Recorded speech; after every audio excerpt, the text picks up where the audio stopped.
Hi, everybody. Dr. Gail back with Dr. Sara Gerber, and she is a certified retirement coach.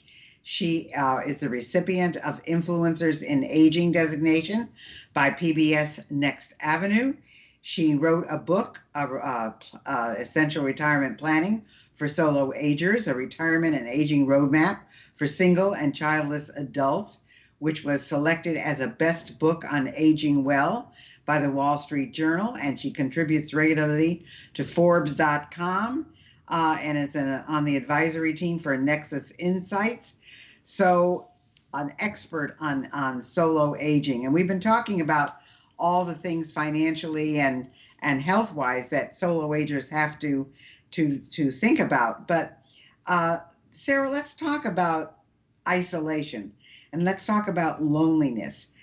Are solo agers more vulnerable to these two factors as they get older than people who have children and families? Although, as you mentioned and I mentioned, there are children that want nothing to do with their parents. How can they guard against it? Yeah, they can be, Gail. I think that one of the things we have to guard against, and this is why I'm so big on building and maintaining community, is being isolated, becoming isolated. We don't feel isolated when we're in our 50s and 60s and probably into our 70s these days, but it can happen.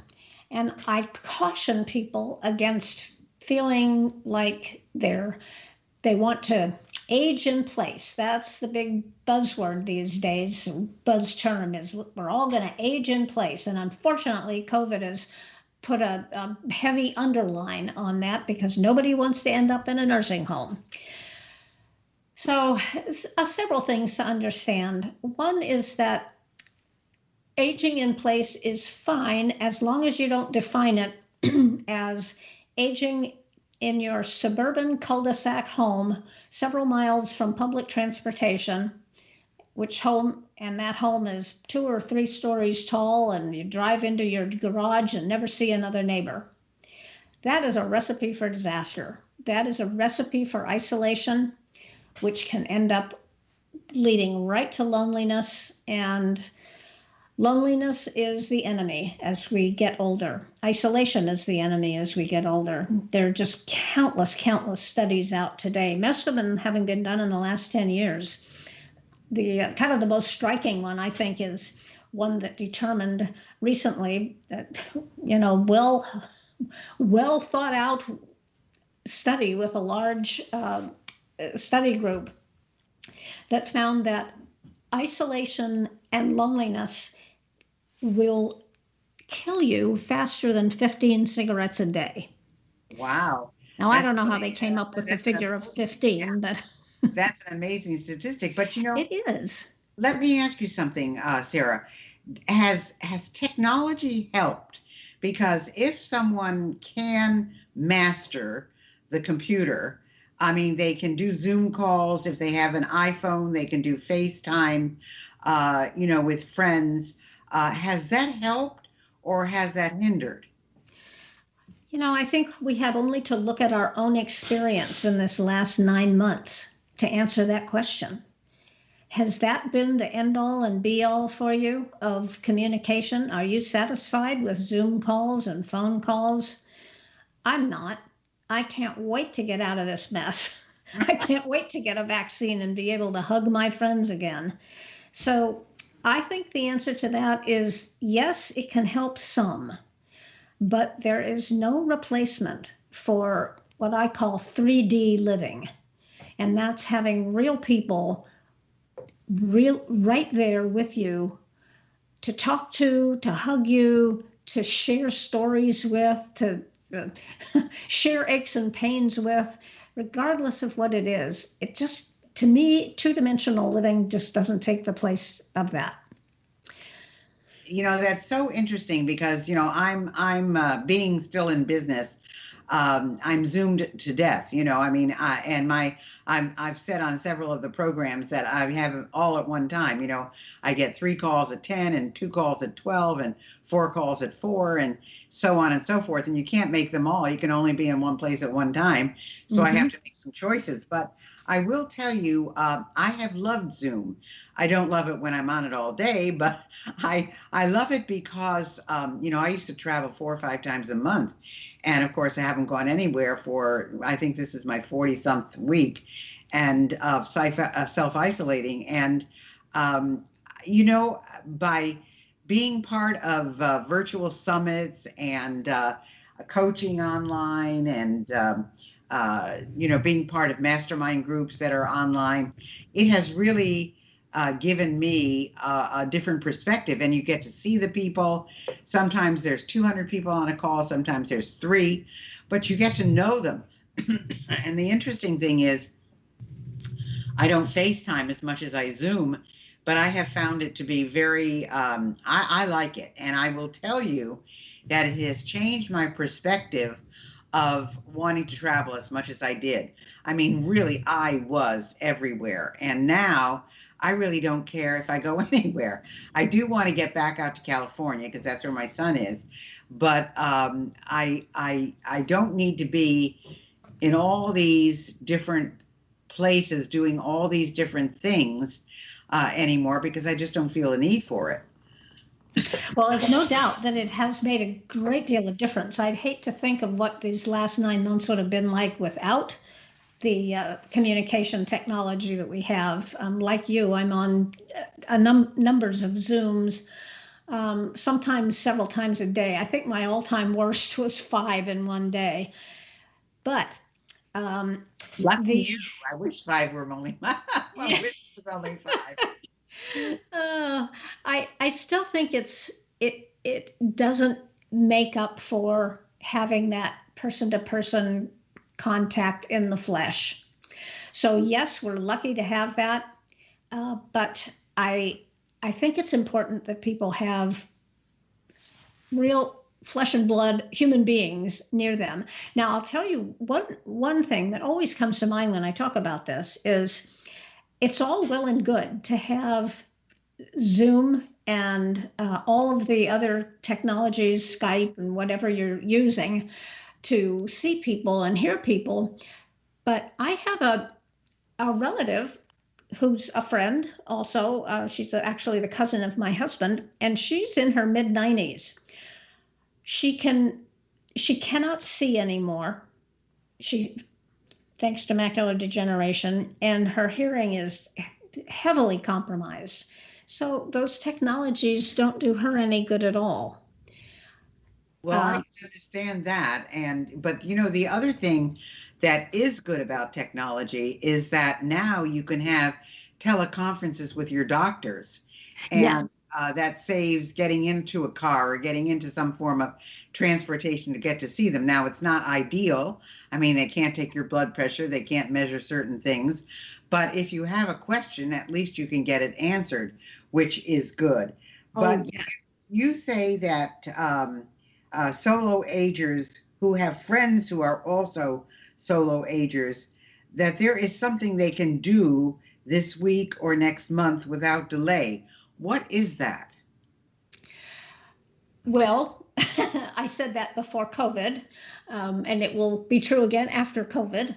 But the things that you can do without delay are talk to people. Well, you can do that during COVID too. But one of the things that a lot of people neglect when they're thinking about and acting on their estate planning, their advanced directives and whatnot, can't tell you how many examples I have had of people who say, oh, I've done all that. And then I ask them, have you talked to the people that are on your documents? And they say, well, no. Now, that's a problem. You mentioned, Gail, that a friend of yours had you listed on her documents as either her advanced directive or power of attorney. And you knew what she wanted because she had talked to you, right? Right. And we discussed things. And, yes. Yeah, absolutely. So one of the things people can do just immediately is to talk to the people that you want to be there and speak for you if you cannot.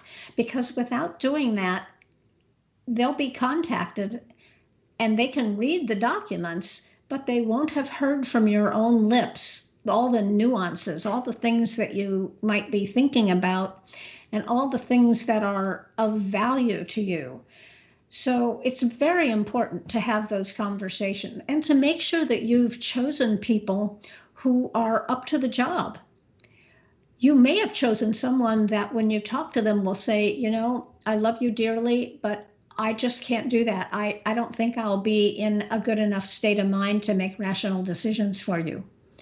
Well, And in that's my particular a valid case, there thing. was someone else who was the executor, and then because of some things that she did, my friend changed it over to me. So I had the executor, I had the power of attorney, I was her healthcare surrogate, and so forth.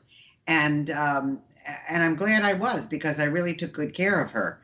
But it just, you're right. I mean, there are people who are not up to the job. That's number one. There are people who don't want that responsibility, number two. And yet there are others that say, yes, it is my privilege to be able to do this for you. So it comes in so many different forms. But the other thing, Sarah, that we haven't discussed, and I find often kind of rears its ugly head, is how many, for example, in my friend's case, a relative came out of the closet that she said, I don't want any of these relatives to have any part of my estate. They didn't do right by me when I was alive, and they're certainly not going to get anything when I'm gone. Mm-hmm. And, there are so many brouhahas that happen when someone passes away, or when they designate someone as their executor. And those are tough decisions for someone to make. What have you found in those particular situations? Well, I'm certainly not an estate attorney, but I certainly encourage people to be as specific as possible in their written instructions as to who, I don't know when we're talking about who gets what, but more importantly to me, especially for solo agers, it's not about who gets what, but about who will have the say-so in the medical community, about your care and what you want as your final wishes. I encourage people to talk openly about their last days and their final wishes and where they'd like to be and who they'd like to have around them. Those are such important conversations, and so few people are willing to have them. It's interesting in my friend's case, believe it or not, she was a World War II Marine. Wow. And yeah, I mean, and she really did some amazing things while she was in service. And so we had a regular funeral for her, and then I had a service for her at the Veterans Cemetery in Palm Beach, Florida. And it was beautiful. I mean, they had the color guard, and they had the whole ceremony there. I mean, we didn't have a lot of people there. We chartered a bus, and the people who wanted to come came. We did it directly after the regular funeral.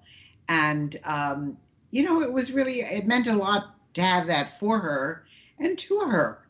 So that was an interesting ramification of everything, and having me in charge of things, because I knew how important it was to her. So what are some of the issues that we haven't talked about, Sara, that you discovered in all the research and discovery that you have done? I think it's very important that people think about where they want to live.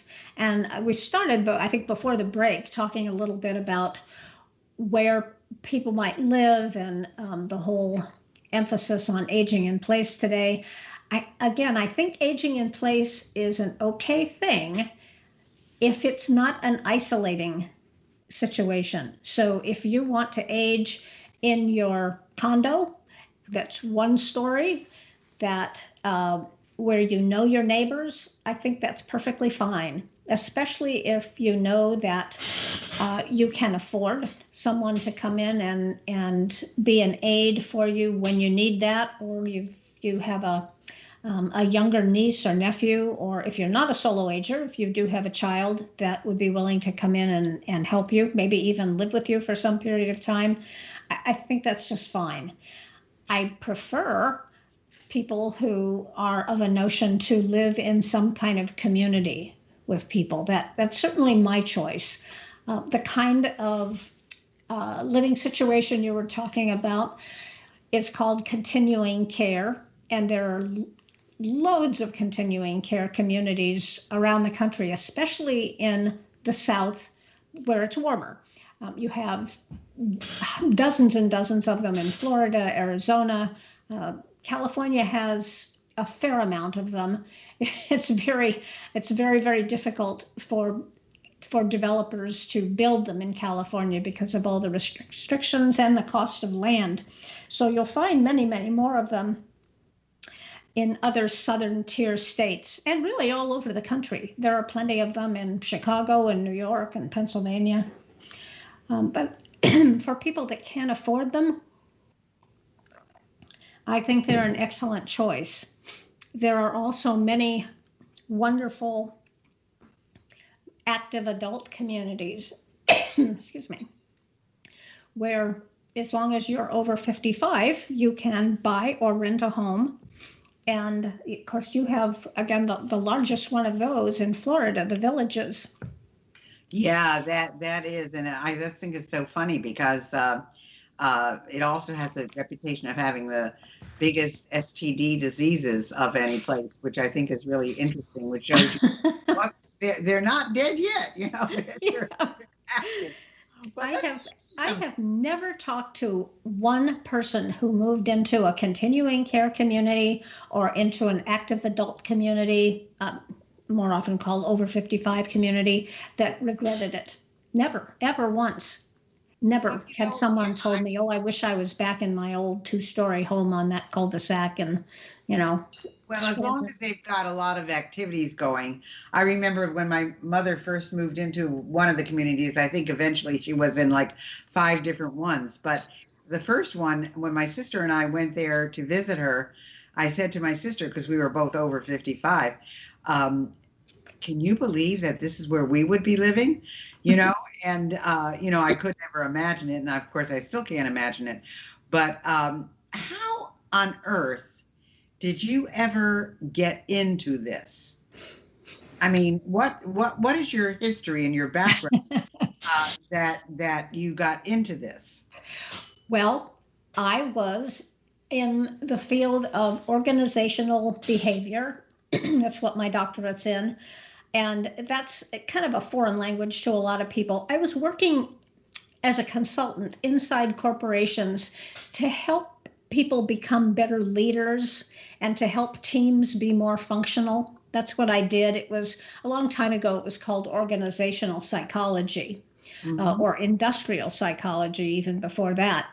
That's what I did for a living. And about 25 years into it, when I was in my, late 50s, I would guess, and I was doing a tremendous amount of what's known as executive coaching. So working with executives and leaders in organizations to be more effective at their jobs. And I realized as I was working with these men and women who were in their late 50s, early 60s, that I was starting to hear them talk a lot about their retirement plans. And then, you know, when you do that kind of coaching, you end up talking about all sorts of things, not just the work situation, but things that are also weighing heavily on their minds. And retirement was certainly one of those in many cases. And people who were not prepared for retirement, who felt they were probably going to be encouraged to retire by their organizations, which happens a lot. Even some potential for being forcibly retired, which is very ageist, and I hate to see that, but it does happen. So I realized that people were ill prepared for retirement, and there was a huge generation of people on the verge of retirement, And I started looking into it, and I thought, this is fascinating to me too. I'm on the verge of that age. Of course, about 12 years later, still am not even thinking about retiring. But this is like a second career for me. So I eventually got the coaching certificate in retirement coaching and left organizational consulting behind and started doing that full time. Well, So we're that's lucky to have my you, Sarah. transition. Yeah, because we need people like you. So we have about 5 minutes left. So tell us how to reach you. Where can they find your book? I don't know if you have a gift for anybody. If you do, fine. Just tell us how people can get a hold of you and where to find you. Sure. You can reach me at my website, and there are two ways to get into my website. You can use my name, which is Sara Zeff Gerber, Sara, Z as in zebra, F as in Frank, GEB as in baby, ER.com. That will take you to my website. You can also get in there through my company name, which is Life Encore. Lifeencore.com will take you to the same place. And all my contact information is in there. You can find my book, Essential Retirement Planning for Solo Agers, on Amazon or any of the online marketplace. And in fact, if you prefer to give the business to your local library or local bookstore, they can order it. I didn't realize libraries could order books. They can order books for you, huh? Oh, sure. There are a number of copies of my book circulating in many libraries around the country. So it's probable that wherever you are, your library is in some sort of a system where they can get books from other libraries. Interesting. Okay. So that's a possibility too. It's available as an Audible. It's available as an ebook. So it's available in all those different forms. If you like to listen to books, it's definitely that's definitely an option. That's wonderful. So let's repeat this. Her website is Sara, Sara, Zeff, Zeff, Geber, Geber.com, or lifeencore.com. Is that correct? Yes, lifeencore.com. Life Encore. Okay. And your book can be gotten through the bookstores, through libraries. Is it on your website? Yes, absolutely. You can't buy it from my website, but I think I have an Amazon link on there. Fantastic, fantastic. Well, folks, Sara has given you a lot of information today. And I'm going to remind you about my own website, which is spunkyoldbroad.com. And if you're interested in any of my programs, that's at sobuniversity.com.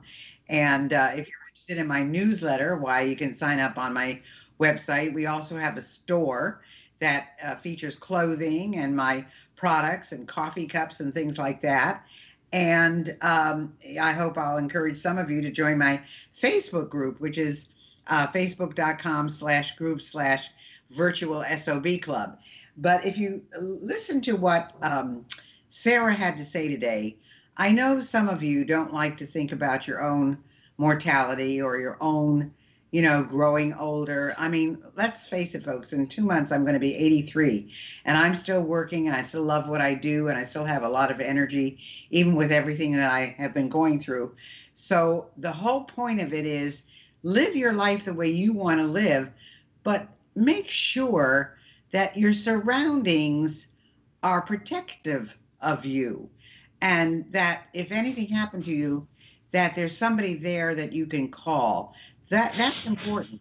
And the other thing that I think is also very important is keep up your intellectual curiosity. If you are interested in the things around you, you're never going to age. You really aren't going to age. People say to me, well, you sound so young and you're interested in so many things. Well, that's because I'm busy. It's because I'm active. And I think Sara is the same way. So, Sara, I want to thank you for being with us today.